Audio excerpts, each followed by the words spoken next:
छात्राओं, मैं आप सभी के सामने एक कहानी लेकर प्रस्तुत हूँ जिसका नाम है 2500 का 150। और इस कहानी के लेखक हैं ओम प्रकाश वाल्मीकि जी। और इस कहानी के मुख्य पात्र है सुदीप, उसके पिता मास्टर शिव नारायण और चौधरी। और इस कहानी की शुरुआत होती है जब सुदीप को उसकी पहली तनख्वाह मिलती है और वह शहर से गांव की ओर वापस आ रहा होता है। अपनी तनख्वाह लेकर वह अपनी तनख्वाह की खुशी अपने परिवार के साथ बांटना चाहता है। वह बस से सफर कर रहा होता है, तभी बस का कंडक्टर एक ग्रामीण मजदूर के साथ बुरा व्यवहार करता है।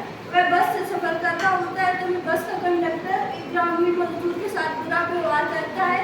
तो वह देखकर सुदीप को उस ग्रामीण मजदूर में अपने पिता की छवि नजर आती है।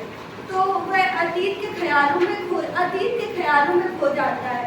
वह बस में उस दिन की घटना को याद करने लगता है जब उसके पिता ने उसका दाखिला स्कूल में कराया था। तो उसके पिता उसको स्कूल में ले जाते हैं और उसका दाखिला सिफारिश लगा के करवा देते हैं।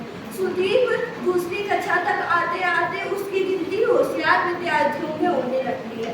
उसके बाद चौथी कक्षा में मास्टर शिव नारायण चौथी कक्षा के बच्चों को 15 तक पढ़ा याद करने के लिए देते हैं, लेकिन सुदीप को 24 तक पढ़ा याद होता है। तो वह उसको 25 का पढ़ा याद करने के लिए कहते हैं। सुदीप घर जाता है और 25 का पढ़ा याद कर रहा होता है। 25 को 25, 25 दूना 50, 25 या 75, 25 चौका 100। तभी उसके पिता घर में प्रवेश करते हैं। वह उसको पढ़ा याद करते हुए देखकर सुदीप के पास जाकर बैठ जाते हैं और उसका पढ़ा सुनने लगते हैं। वैसे तो उनको 20 के आगे गिनती भी नहीं आती है, लेकिन 25 का पढ़ा उनकी जिंदगी में अहम भूमिका रखता है। वह 25 का पढ़ा सुनने लगते हैं।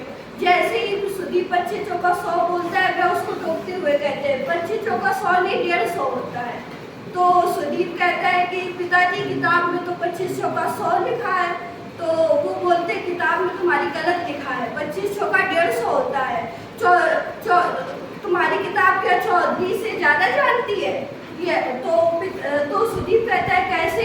तो सुदीप के पिता कहते हैं एक बार जब तुम्हारी माँ बीमार थी तो मैंने चौधरी से 100 रुपये उधार लिए थे। तो उसके बाद जब मैं वो 100 रुपये वापस करने गया तो चौधरी ने कहा 4 महीने का ब्याज 25 रुपये के हिसाब से 25 चौका 150 होता है।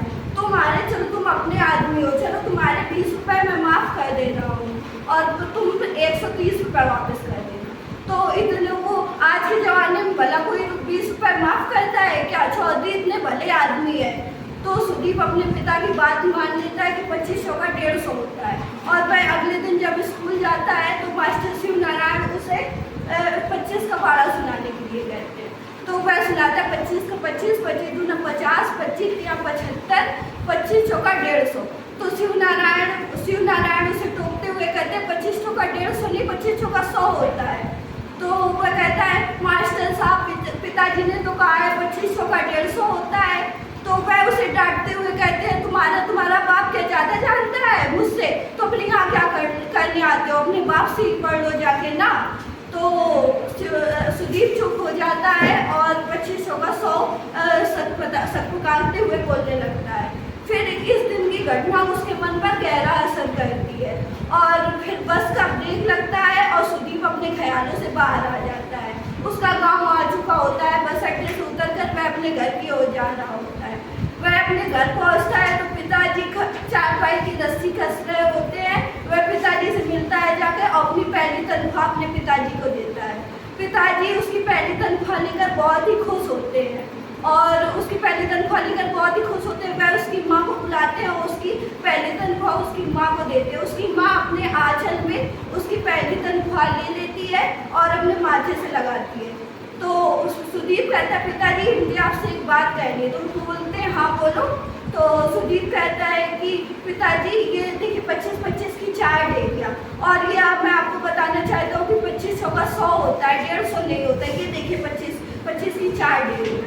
लेकिन सुदीप पिता को सुदीप पर यकीन नहीं होता है। वह सोचते हैं सुदीप उनको मूर्ख बना रहा है, और लेकिन सुदीप उनको विश्वास दिलाता है कि 25 चौका 100 होता है। और इस बात से सुदीप के पिता को बहुत ही बुरा लगता है कि चौधरी ने उनके साथ धोखा किया, क्योंकि वह चौधरी पर अंधविश्वास करते थे।